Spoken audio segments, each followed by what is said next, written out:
Congratulations, you all have actually created magic. आप लोगों ने actually जादू बनाया है, फिल्म नहीं बनाई है.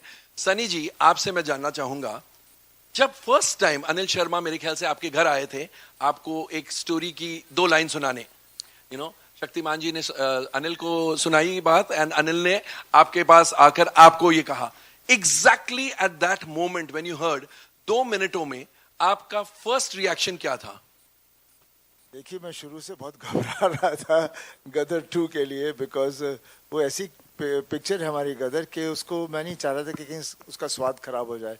बहुत डरता था, इसलिए मैं जब भी कुछ बोलते थे उन्होंने नहीं नहीं नहीं नहीं नहीं. और इस बार जब इन्होंने आके कहानी सुनाई, उसका सीड सुनाया, तो मुझे अच्छा लगा. तो ऐसा दिया लेट्स, लगता है इसमें हम कर सकते हैं. एंड देन फिर ये लोग आपस में लग गए. The rest, as they say, is history. Is history. Shariq, पैसे आप दे रहे थे जी. जब आपने कहानी सुनी, you must have gone back to 2001, Gadar Ek Prem कथा. आपको ऐसे लगा कि ये कुछ उसका वर्दी सीक्वल बन सकता है इससे? तो जब शर्मा जी आए मिलने से पहले, जब अपॉइंटमेंट ली, उसके 2 दिन पहले मैंने पूरी पिक्चर देखी, पुरानी वाली. ऐसे कि आ रहे हैं, मैंने देखी होगी, मतलब 2001 में देखी थी, उसके बाद टीवी पर आती थी तो would keep watching it, but भूल गए इतना, मतलब. तो मैंने देखा, ऐसे ठीक है. तो जब शर्मा जी आए, he met him for the first time and he sat opposite me. और अगेन जर्म ऑफ कहानी थी कि बाप है, फंस जाता है, बेटा जाता है बचाने, और वहां बेटा फंस जाता है, बाप. तो इमोशन समझ में आ गया, मगर more than anything else Sharma ji का जो कन्विक्शन था, and I can say it over here, he was very honest and he said, for me this is my make or break film. It is either my last film or it will give me a lease of life, because the responsibility of Gadar 20 साल पहले with my son and Sunny sir, but more importantly जो भरोसा है audience का, अगर वो मैं नहीं कर पाया तो फिर मतलब there's nothing more for me, मतलब. And it was that conviction. And as a producer really, I mean, एक डायरेक्टर का कन्विक्शन ही है जो आप बैक कर सकते हैं. फिर बीच में बहुत सारी झगड़ा लड़ाई वो सब हुआ, that is a different thing, but वो कन्विक्शन के बलबूते पर हम लोग ने हाँ कहा. और फिर वो 3 साल, आई थिंक वही जून जुलाई का आई थिंक था, 2019 और 2019 ही का था. And then we went on floor. 3 साढ़े 3 साल लगे to get everything done. Wow. हाँ, कोविड आ गया. अनिल, आपको एक्चुअली ऐसे लगा कि this is your make and break film? Actually ऐसे लगा? देखिए, क्या था कि पिछले बहुत बरसों से ये चल रहा था कि गदर 2 बनानी है, गदर 2 बनानी है. और मैं जहाँ जाता था, ऑडियंस मुझे बोलती थी गदर 2 बनाओ, गदर 2 बनाओ. कहानी नहीं आ रही थी. 150 कहानियाँ आई, और शक्ति जी को हमेशा बोलता था कि शक्ति जी कोई आइडिया दे दो, और कोई आइडिया आ नहीं रहा था. तो एक दिन शक्ति जी आए मेरे पास, और शक्ति जी ने मुझे आइडिया सुनाया. नवरात्रि का दिन था, मैं पूजन से उठा था, तो उन्होंने बोला कि एक प्रसाद मैं देता हूँ आपको, आप चलिए. क्या बात है. और प्रसाद आपने ऑडियंस को दे दिया? तो इन्होंने मुझे कहानी सुनाई. मुझे वो कहानी सुन के एक ही इमोशन आया, वो इमोशन वर्क कर गया. जैसे गदर क्या थी, पहली गदर थी रामायण. राम जो है राम जो है सीता को लंका से लेने जाते हैं, वही बेटा बोलता है मेरी माँ को ला दो. मैंने कहा ये रामायण है, फ्लॉप नहीं हो सकती, क्योंकि हर दिल में बसी है. दूसरी कहानी जैसे ही इन्होंने मुझे सुनाई, मुझे लगा कि यार अगर अभिमन्यु चक्रव्यूह में फंसा था, अर्जुन का बेटा अभिमन्यु, और उस वक्त अगर अर्जुन पहुंच जाता तो महाभारत तो उस दिन खत्म हो जाता. इससे बड़ा इमोशन तो संसार में नहीं कोई हो सकता. ये कहानी तो लोगों के दिलों में, इस कहानी को कोई फेल ही नहीं कर सकता. वो कन्विक्शन था मेरे पास, तो मैं वो उस कन्विक्शन के साथ में गया. मैं खुद रो पड़ा. सनी सर को जब सुनाया तो उनकी तो मोटी मोटी आंखें, इमीडिएटली इमोशन आ जाते हैं. इनकी आंखों में एक नमी आ गई. शारिक सर की आंखों में नमी आई. इन्होंने देखी नहीं देखी, पर मैंने देखी. पुनीत साहब को भी जब सुनाया तो उनकी आंखों में भी नमी आई. तो ये सब होता रहा. और ये सब उत्कर्ष को भी जब सनी सर ने, शक्ति जी ने सुनाई, तो इसको भी सुनाई मैंने.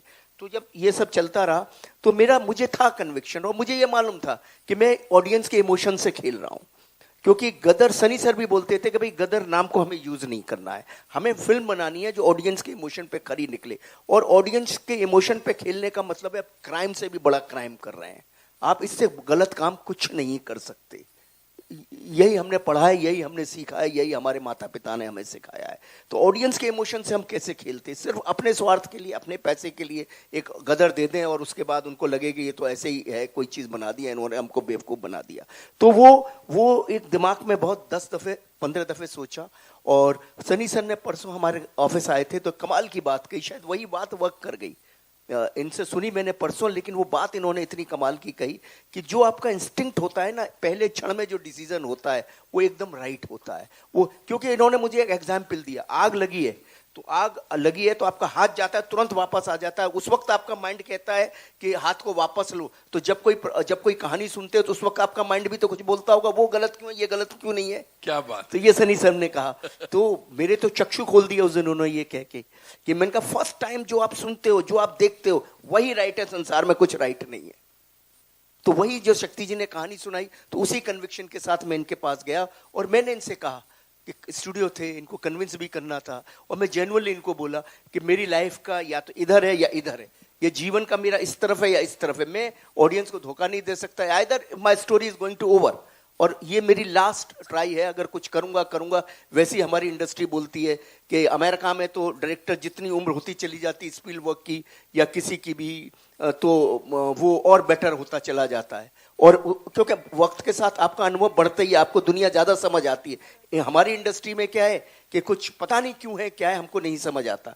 तो ऐसा लगता है कि हर कोई बोलता है यार अब तो पुराना जमाना, 90s 80s, पता नहीं जाता 1980s खराब टाइम था। हमारी इंडस्ट्री बॉलीवुड हो गई है। हम पहले हिंदी सिनेमा थे, तो वही मैं बोल रहा उसी हूँ। में गर्व रखना चाहिए। हमें क्यों नाम लेना किसी इंडस्ट्री का, वो हॉलीवुड है तो हम बॉलीवुड क्यों बने। हाँ, तो मैं यही बोल रहा हूँ ना sir. Great pride being India and be Indian and we should be known as a Hindi Yes. Industry. तो क्या था, request everybody to do that. हम किसी से कम नहीं। बिल्कुल सर, हम किसी से कम नहीं। जैसा जिंदाबाद। जिंदाबाद है, था और रहेगा। Be proud.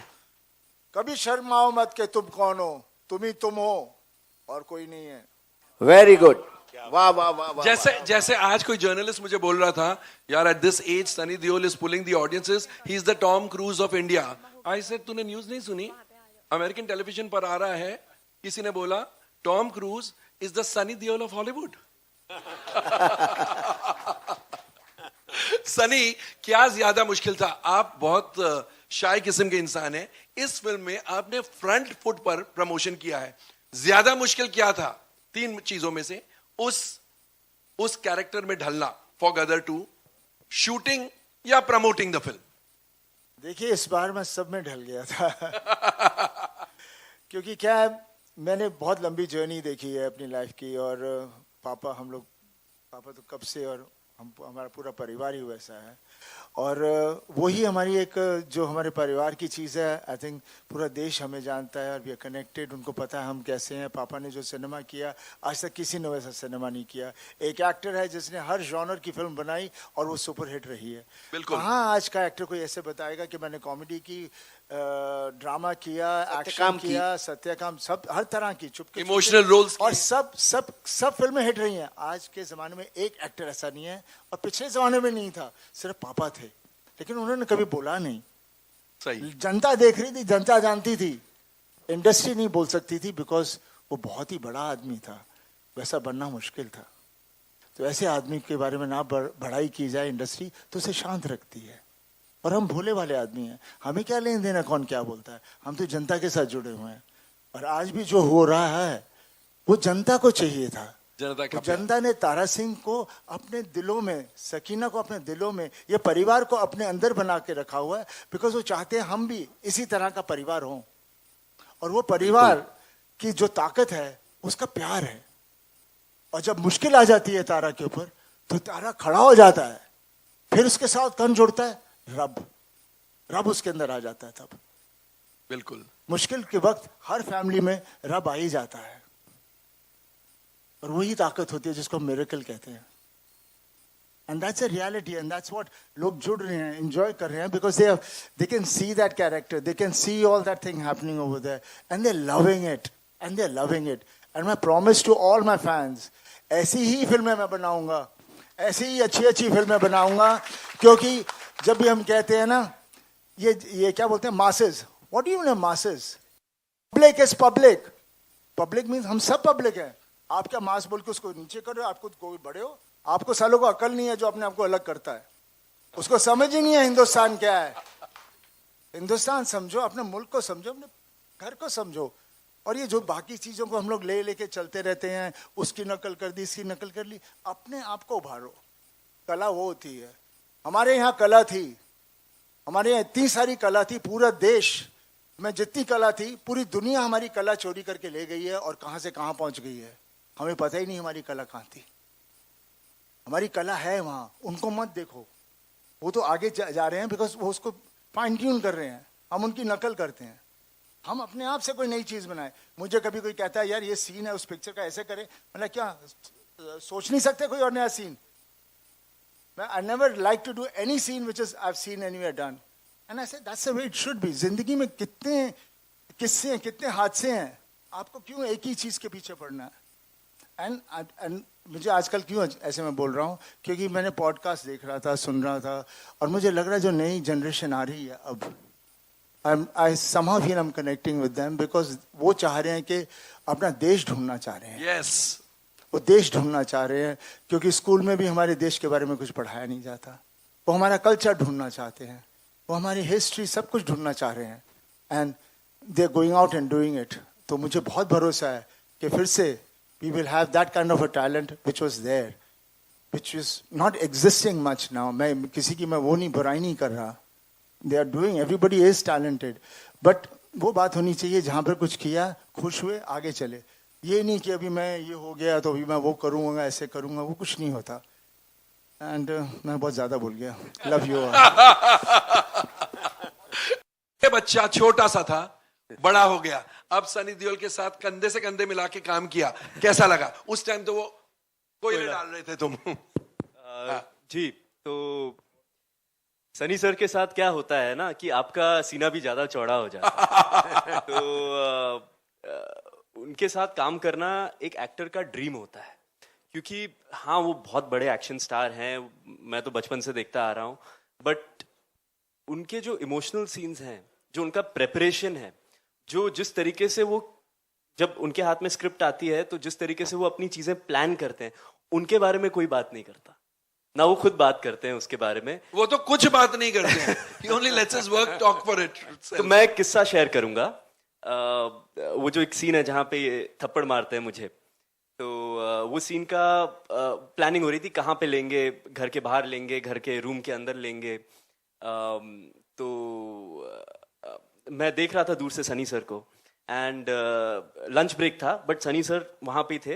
एंड जैसे थिएटर में हम करते ना, ये जैसे स्टेज है वैसे ही वॉक कर रहे थे, and he was staging the scene in his mind, how he is going to do it. And I am watching him from far, और अचानक मेरे मुंह से निकलता हाँ सर, ऐसे ऐसे. एंड इन्होंने भी मेरे को एक लुक दिया. मैं थोड़ा चुप हो गया कि सर अपने उसमें जोन में है. But then he was walking, and जब मैं इनको नोटिस कर रहा था, ऑब्जर्व कर रहा था, इतने इमोशन के साथ भी वो प्रेपरेशन करते हैं कि मुझे पता था कि कितना तेज तमाचा पड़ने वाला है. 2.5 किलो के हाथ से. 1 किलो के हाथ से. तो बहुत ही इनक्रेडिबल एक्सपीरियंस है. एंड अगर I think he is the finest actor of India in the 100 years of Indian cinema. There is no one like him in India or in the world.